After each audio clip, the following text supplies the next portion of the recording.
Hello मेरे प्यारे नन्हे दोस्तों, कैसे हो आप सब। बच्चों, आज जो कहानी मैं आपके लिए लेकर आई हूँ उस कहानी का शीर्षक है जादुई कुआं।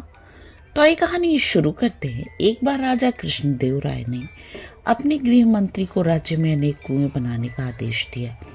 गर्मियां पास आ रही थी, इसलिए राजा चाहते थे कि कुएं शीघ्र तैयार हो जाएं, ताकि लोगों को गर्मियों में थोड़ी राहत मिल सके। गृह मंत्री ने इस कार्य के लिए शाही कोष से बहुत सा धन लिया। शीघ्र ही राजा के आदेशानुसार नगर में अनेक कुएं तैयार हो गए। इसके बाद एक दिन राजा ने नगर भ्रमण किया और कुछ कुएं का स्वयं निरीक्षण किया। अपने आदेश को पूरा होते देख वे संतुष्ट हो गए।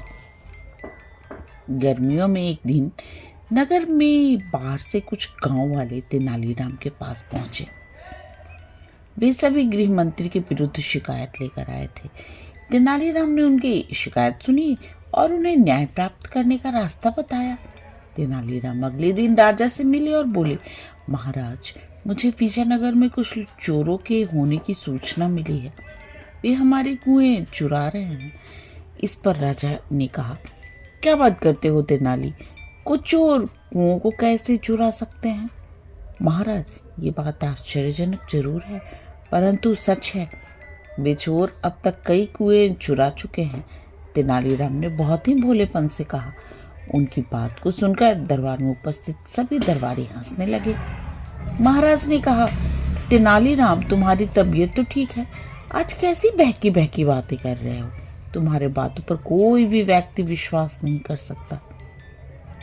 महाराज, मैं जानता था आप मेरी बात पर विश्वास नहीं करेंगे, इसलिए मैं कुछ गांव वालों को साथ साथ लाया हूँ। वे सभी बाहर खड़े हैं। यदि आपको मुझ पर विश्वास नहीं है तो आप उन्हें दरबार में बुलाकर पूछ लीजिए, आपको सारी बात विस्तार पूर्वक बता देंगे। राजा ने बाहर खड़े गांव वाले को दरबार में बुलवाया।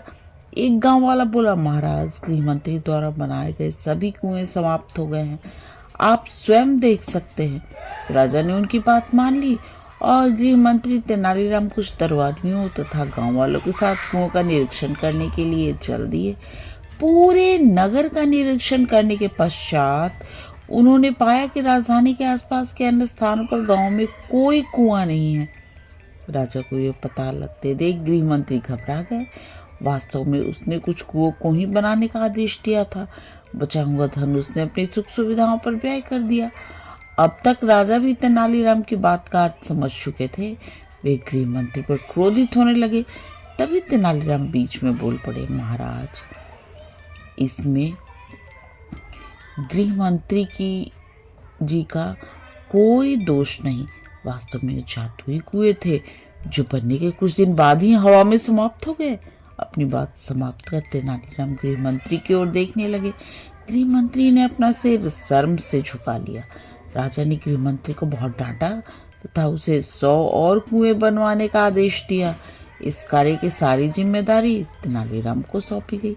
बच्चों, अगर आपको कहानी पसंद आई तो प्लीज़ मेरे चैनल को सब्सक्राइब करें और मेरे प्यारे नन्हे दोस्तों आप आराम से सो जाएं और सपनों की दुनिया में खो जाएं। गुड नाइट मेरे प्यारे नन्हे दोस्तों।